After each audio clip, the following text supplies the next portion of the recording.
ವಿವಿಧ ಸಂಘಟನೆಗಳ ಹಣಕಾಸು ಖಾತೆಗಳನ್ನು ಆದಾಯಕರ ಇಲಾಖೆಯ ವತಿಯಿಂದ ಇಡಿ ಕಾಯ್ದೆ ಮೂಲಕ ಮುಟ್ಟುಗೋಲು ಹಾಕುತ್ತಿರುವುದು ಪ್ರಜಾಸತ್ತಾತ್ಮಕ ರಾಷ್ಟ್ರದಲ್ಲಿ ದೊಡ್ಡ ಅನ್ಯಾಯವಾಗಿದೆ ಎಂದು Ilkal popular front of India ಸದಸ್ಯರು ಟಿಪ್ಪು ಸುಲ್ತಾನ್ ಸರ್ಕಲ್ನಿಂದ ತಹಸೀಲ್ದಾರ್ ಕಚೇರಿವರೆಗೆ ಪ್ರತಿಭಟನೆಯನ್ನು ಮಾಡಿದರು.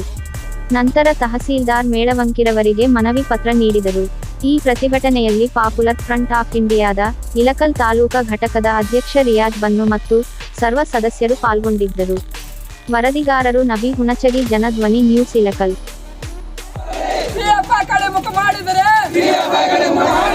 ಮುಂದಿನ ಮುತ್ತಿಗೆ ನಿಮ್ಮ ಬಳಿ, ಧಿಕ್ಕಾರ ಧಿಕ್ಕಾರ, ಮೋದಿ ಸರ್ಕಾರ ಧಿಕ್ಕಾರ, ಧಿಕ್ಕಾರ ಧಿಕ್ಕಾರ, ಇಡೀ ಸಂಸ್ಥೆಗೆ ಧಿಕ್ಕಾರ. ನಿಮ್ಮ ಆಟ ನಡೆಯೋಲ್ಲ, ಇದು PFI ಎಂದಿಗೂ ನಾವು ಬಾಗಲ್ಲ. ಜಿಂದಾಬಾದ್ ಜಿಂದಾಬಾದ್, ಪಾಪ್ಯುಲರ್ ಫ್ರಂಟ್ ಜಿಂದಾಬಾದ್, ಧಿಕ್ಕಾರ ಧಿಕ್ಕಾರ, ಮೋದಿ ಸರ್ಕಾರಕ್ಕೆ ಧಿಕ್ಕಾರ, ಧಿಕ್ಕಾರ ಧಿಕ್ಕಾರ, ईडी संस्थेಗೆ ಧಿಕ್ಕಾರ. ईडी का एक बहुत बड़ा पावर है और ईडी एक बहुत सबसे बेहतरीन एक एजेंसी, लेकिन आज हिंदुस्तान में क्या काम कर रहे हैं? इशारों पर काम कर रहे हैं, बीजेपी और आरएसएस के इशारों पर काम कर रहे हैं. इसीलिए हम इनके खिलाफ ये एहतजाज आज पूरे मुल्क भर में कर रहे हैं और रियासत भर में ये एहतजाज हो रहा है. हम इनके खिलाफ रास्तों में क्यों उतरे हैं? हम इनसे डरते नहीं. बहुत सारे लोग कहते हैं कि शायद PFI वाले ईडी से डरते होंगे, लेकिन आप तमाम लोग इस बात को जानने की कोशिश कीजिए. PFI सिर्फ डरती है तो एक अल्लाह से डरती है और अल्लाह के सिवा किसी एजेंसी से डरने वाली तंजीम नहीं है, क्योंकि ये तंजीम कैडर बेस के बुनियाद पर चलने वाली एक तंजीम है और अवाम का पूरा सपोर्ट इस तंजीम को है. हम जब भी माल की ज़रूरत पड़ती है, कहीं भी बाढ़ आती है, कभी भी मुसीबतें आती हैं मुल्क भर में, जैसे आपके सामने बहुत सारी बातें हैं. कोरोना के टाइम में बहुत सारे गरीब लोगों के घर उजड़ रहे थे, उनको खाने के लिए खाना नहीं था. उस वक्त खाने के इंतज़ाम किसी ने किया? पूरे मुल्क भर में क्या है, हम घर घर जाकर, दुकान जाकर एक एक पैसा इकट्ठा करके गरीब लोगों तक क्या है उस माल को पहुँचाए, उस माल को पहुँचाने का काम किए. और जब बाढ़ आई, जब सैलाब आया, जब बारिश ज़्यादा होने की वजह से गरीब लोगों के घर गिरकर उजड़ गए, उनके घर तबाह बर्बाद हो गए. उस वक्त कौन सी गवर्नमेंट काम की है? जब बीजेपी आकर काम की, क्या तब आरएसएस के क्या है ये जो अपने आप को देशभक्त कहते हैं, ये आरएसएस के गुंडे, ये संघ परिवार के गुंडे जब आकर कोविड में काम किए?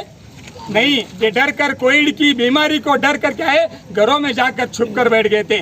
उस ऐसे ज़माने में हमारे तंजीम के मेम्बरान अपनी जान को हथेली में रखकर रास्तों में उतरे और गलियों में उतरे, जाकर ऐसे लोगों की मदद की, ऐसे सैलाब से मुतासिरीन लोगों की मदद किए, घर बना कर दिए, बहुत सारे अच्छे काम किए हैं. लेकिन ये बीजेपी और आरएसएस को देखा नहीं जा रहा, क्योंकि इनका जो सपना है, इनका जो ख्वाब है इस मुल्क को हिंदू राष्ट्र बनाने का, ये ख्वाब इनका ख्वाब ही बनकर रह जाएगा. इनको इस ख्वाब में इंशाअल्लाह जिस तरह हमने कोविड के दौरान 3,000 लोगों की तदफीन किए हैं, उनके घर वाले क्या है सबूत के तौर पर, दलील के तौर पर मौजूद हैं. उनके घर वाले कहते हैं, गवाही देते हैं कि ये आरएसएस वाले घरों में बैठे थे, ये PFI वाले ग्राउंड में आकर क्या है हमारे घरों के अंतिम संस्कार किए.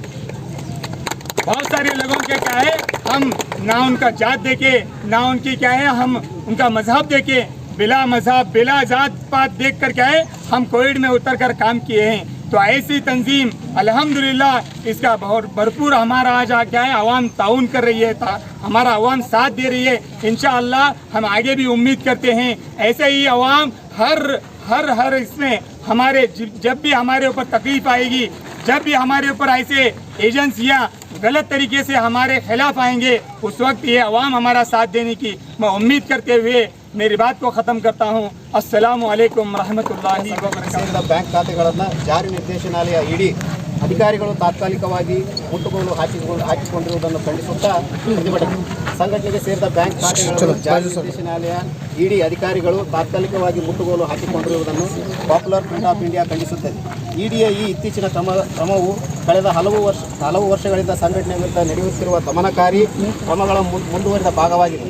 ಜನಪರ ಚಳವಳಿಗಳು, NGOಗಳು, ಮಾನವ ಹಕ್ಕುಗಳು ಸಂಘಟನೆಗಳು, ವಿರೋಧ ಪಕ್ಷಗಳು, ಮಾಧ್ಯಮಗಳು ಮತ್ತು ಆಡಳಿತ ಪಕ್ಷವನ್ನು ಟೀಕಿಸುವುದು ದೇಶದ ಯಾವುದೇ ಪ್ರಜಾಸತ್ತಾತ್ಮಕ ಧ್ವನಿಗಳನ್ನು ದಮನಿಸುವ ಮೂಲಕ ಏಜೆನ್ಸಿಯ ರಾಜಕೀಯ ನಾಯಕರ ದಾಳವಾಗಿ ವರ್ತಿಸುತ್ತಿದೆ ಎಂದು ಮತ್ತೊಮ್ಮೆ ಸ್ಪಷ್ಟವಾಗಿ ಗೋಚರಿಸುತ್ತದೆ.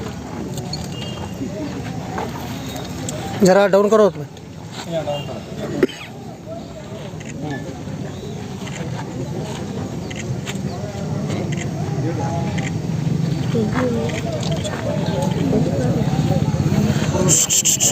ಈ ಒಂದು ಮನವಿಯನ್ನು ಮಾನ್ಯ ರಾಷ್ಟ್ರಪತಿಗಳಿಗೆ ಮಾನ್ಯ ಜಿಲ್ಲಾಧಿಕಾರಿಗಳ ಮುಖಾಂತರ ನಾವು ಕಳಿಸಿಕೊಡ್ತೀವಿ.